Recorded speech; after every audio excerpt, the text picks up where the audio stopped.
నమస్కారం గురుజీ. శ్రీమాత్రే నమః.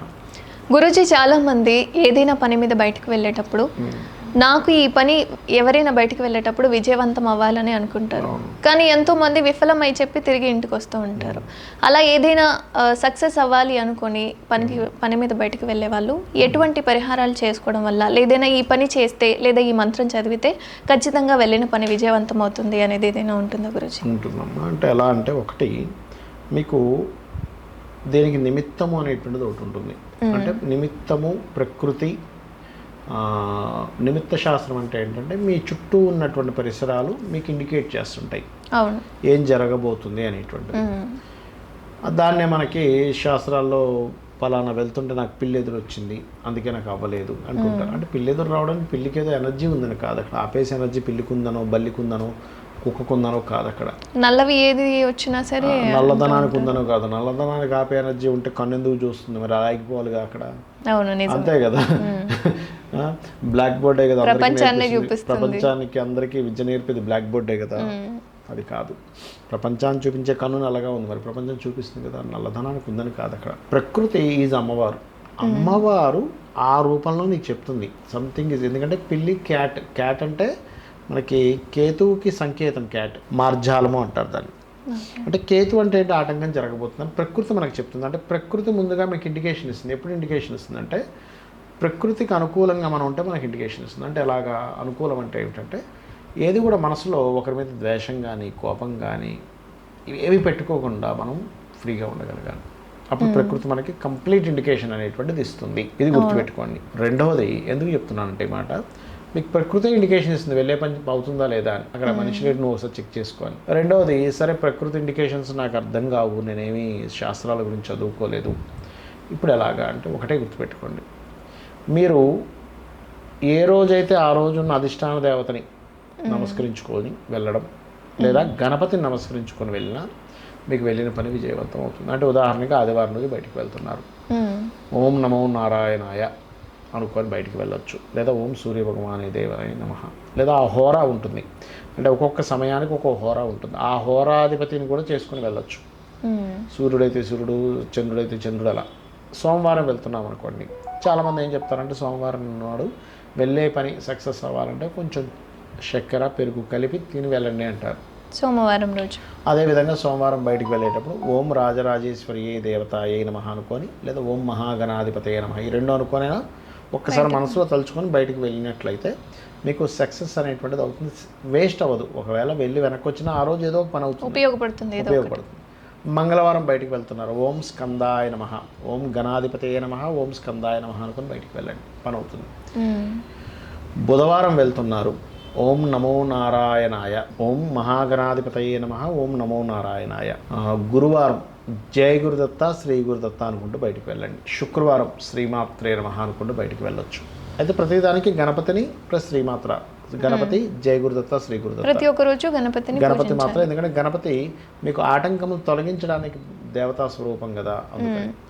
అదేవిధంగా శనివారం రోజు వెళ్తున్నారు, నాగదేవతను తలుచుకోవచ్చు, లేకపోతే ఈశ్వరుణ్ణి తలుచుకోవచ్చు. అదే శనివారం దుర్గను కూడా తలుచుకోవచ్చు. ఓకే, ఈ రకంగా మీరు ఆదివారం నుంచి శనివారం వరకే కదా మనం మొత్తం వారాలు, ఈ రకంగా చేసుకోవచ్చు. ఒకటి. ఇంకోటి ఏంటంటే, మీకు వెళ్ళేటప్పుడు అర్జెంటుగా వెళ్ళాలి, కానీ అనుకోకుండా కొంచెం ఏదో ఎదురైంది, వెంటనే ఏంటంటే భగవంతుడు ఎందులో లేడు, ఇది కూడా అమ్మవారి స్వరూపమే అనుకోవాలి. దాన్ని నెగిటివ్గా తీసుకోకుండా పాజిటివ్గా అమ్మవారి స్వరూపమే. అయితే అదేదో నెగిటివ్గా వస్తే ఓకే, నాకు ముందుగా ఇండికేట్ చేసింది అనమాట అమ్మవారు. సో నేను ఒక్కసారి అమ్మవారు మళ్ళీ అక్కడ తలుచుకొని బయలుదేరినట్లయితే ఇబ్బంది ఉండదు. కొంతమంది ఏం చేస్తారు, నెగిటివ్ ఎదురొచ్చింది అనుకోండి, వెనక్కి వచ్చేసి మళ్ళీ కూర్చొని కాసేపు ఒక వాటర్ తాగి కూడా వెళ్తారు. అంటే ఏంటి, ప్రకృతి చెప్పడం వచ్చిన వ్యక్తికో లేకపోతే వచ్చిన జంతువుకో అంత శక్తి ఉందని కాదు అక్కడ. ఇప్పుడు ఒక వ్యక్తి ఆగు అన్నాడు, ఆగు అన్న పదానికి శక్తి ఉందా మిమ్మల్ని ఆపేదా? ఆ మనిషి అన్నందుకు శక్తి ఆగారా మీరు? మనిషి అన్నందుకు ఆ పదం వల్ల ఆగిపోలేదు, ఆ పదాన్ని పలికి మీతో ఒక లాంగ్వేజ్ రూపంలో చెప్పాడు మీకు. ఆ వ్యక్తి ఆగండి అని చెప్పాడు మీకు. ఆ మనిషి అనే వ్యక్తి అన్నాడు కాబట్టి, అదే ఆకాశం నుంచి ఆగు అని వినిపిస్తే మీరేం పట్టించుకోరు, ఎవడో చెప్పాడు అని వెళ్ళిపోతారు. అవును కదా, ఎవరో చెప్పుకున్నారు, లేదా వేరే వాళ్ళు మాట్లాడుతున్నారని వెళ్ళిపోతారు. అలా ఏంటంటే ప్రకృతి ఈజ్ అమ్మవారు ఒక ఇండికేషన్ ఇచ్చింది.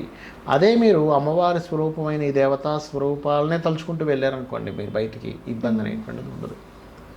అది గుర్తుపెట్టుకోండి. అదేవిధంగా గురుజీ, అంటే ఇప్పుడు మీరు ఆగండి అన్నట్టు మాట్లాడారు కదా, కొంతమంది వెళ్ళే టైంలో ఇంకా అనుకోని ఎగ్జాక్ట్లీ అంటూ అడగకూడదు, అంటే ఆగమని అనకూడదు అంటుంటారు. వెనక్కి పిలవడం అంటే ఏదైనా ముఖ్యమైనటువంటి విషయాలు, రెగ్యులర్గా వెళ్ళే విషయాలు కాదు. రెగ్యులర్గా ఏదో వెళ్తున్నా, కిందకి అపార్ట్మెంట్లో ఉన్నాడు, కిందకి వెళ్ళేసి వస్తున్నాడు ఏదో పని మీద, లేకపోతే ఇంకేదో ఉంది, చిన్న చిన్న పనులకి ఏం ఇబ్బంది ఏమి ఉండదు. కానీ ఏదైనా ఇంపార్టెంట్ వర్క్ ఉంటుంది చూసారు, చాలా ముఖ్యమైనటువంటి పని, అంటే అలాగ ఒక ఇంటర్వ్యూకి వెళ్తున్నాం, ఒక పెళ్ళి సంబంధం మాట్లాడడానికి వెళ్తున్నాం, లేకపోతే ఒక బ్యాంకులో మనీ తేవడానికి వెళ్తున్నాడు మనిషి, ఏదైనా ఇంపార్టెంట్ ఎనీ మనీ మ్యాటర్, పెద్ద స్థాయిలో మనీ మ్యాటర్స్ డీల్స్, ఒక భూమి రిజిస్ట్రేషన్ కావచ్చు, పెళ్ళి అవ్వచ్చు, ఉద్యోగం అవ్వచ్చు, ఇట్లాంటి ఏదైనా, ఒక సంతానం కోసం ఇద్దరు భార్యాభర్తలు బయలుదేరారు అంటే ఏంటి, మళ్ళీ దాన్ని నువ్వు పిలవకూడదు. ఒక ఎత్తు అయితే పిలిచారంటే సంథింగ్ అక్కడ ఏదో సంథింగ్ వెళ్ళే దగ్గర ఏదో నెగిటివ్ ఉందని అర్థం చేసుకోవాలి. అందుకని ఎందుకే ఏం చెప్తారు మన వాళ్ళు, మీరు ఎక్కడికైనా బయలుదేరేప్పుడు ఒక లిస్ట్ తయారు చేసుకోండి. ఒకవేళ పిలవడం అనే కదా, చాలామంది ఏం చేస్తారు తెలుసా, ఇంట్లోంచి బయటికి వెళ్ళిపోయినట్టు అరే ఇది మర్చిపోయినాను మళ్ళీ వెనక్కి వస్తాడు, మళ్ళీ తీసుకుంటాడు, మళ్ళీ వెనక్కి వస్తాడు. అంటే ఏంటి, ఇలా ప్రయాణం అనేది ఇలా జరగకూడదు, ముందుకి వెనక్కి అయినట్టుగా ఉండకూడదు. ఎంతసేపు అన్నీ పక్కగా పెట్టుకున్నామని టక్కర వెళ్ళిపోవాలి, అప్పుడే పని ఫాస్ట్గా జరుగుతుంది. అర్థమైందమ్మా? కాబట్టి అందుకే మన వాళ్ళు ఏం చెప్తారు, ఒక లిస్ట్ రాసుకోవాలి మీరు వెళ్ళేటప్పుడు. పలానా దగ్గరికి వెళ్తున్నాను, నేను ఏమేమి తీసుకొని వెళ్ళాలి. నేను ఎగ్జాంపుల్ వాస్తుకి వెళ్తున్నా, వాస్తు స్కేలు, కంపాసు, మీటరు, ఇవన్నీ లిస్ట్ రాసుకొని మొత్తం చూసేసుకొని బయలుదేరాలి. అంతేగాని కొంతమంది సగం దూరం వెళ్ళాక ఇది మర్చిపోయినా వస్తారు మళ్ళీ.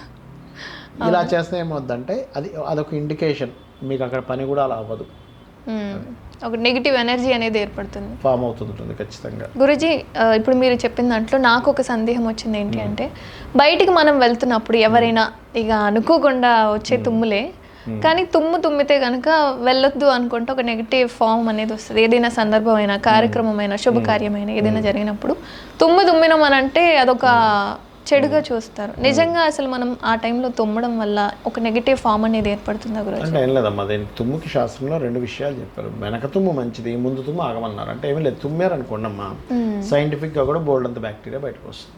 అవును. ఇప్పుడు మీరు ఇలా తుమ్మారు, ఎట్లా వెళ్ళాలి, అందులో మీకు ఆరోగ్యంగా ఉంటే పర్లేదు, మీకు ఏదైనా లోపల ఇన్ఫెక్షన్ అయింది, అది ఆ వ్యక్తికి వస్తుందిగా. అవును. అందుకని ఆగమన్నారు అంతే. వెనక తుమ్ము, నువ్వు అక్కడ ముందుకు వెళ్ళిపోవన్నారు. ఎందుకని అదేదో గాలికి నీ దగ్గర రావచ్చు, నువ్వు ముందుకు వెళ్ళిపో, అది చెప్పారు. అంతమించి ఏం లేదు.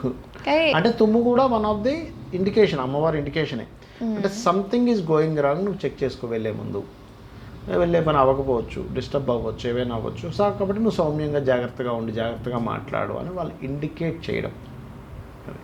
అదేవిధంగా అంటే గుమ్మం దగ్గర కూడా తుమ్మొద్దు అనుకుంటా అంటారు. గుమ్మం అంటే లక్ష్మీ స్థానం అమ్మ. గుమ్మం అనేటువంటిది రాహు, కాబట్టి గుమ్మం దగ్గర తుమ్మకూడదు, గుమ్మం మీద నిలబడకూడదు. లక్ష్మీ స్థానంగా చెప్తూ ఉంటారు. లక్ష్మీదేవి స్వరూపం గుమ్మం అంటే. అక్కడ తుమ్ముతామా? తుమ్మడం అంటే ఏంటి, ఎంగిలి బయటకు వస్తుందిగా మీ లోపల ఉన్నటువంటిది. మరి ఎంగిలి చేస్తామా లక్ష్మీదేవి దగ్గర? లేదు. చాలా చక్కటి అంశాలను పంచుకున్నారు గురించి, ధన్యవాదాలు. శ్రీమాత్రే నమః.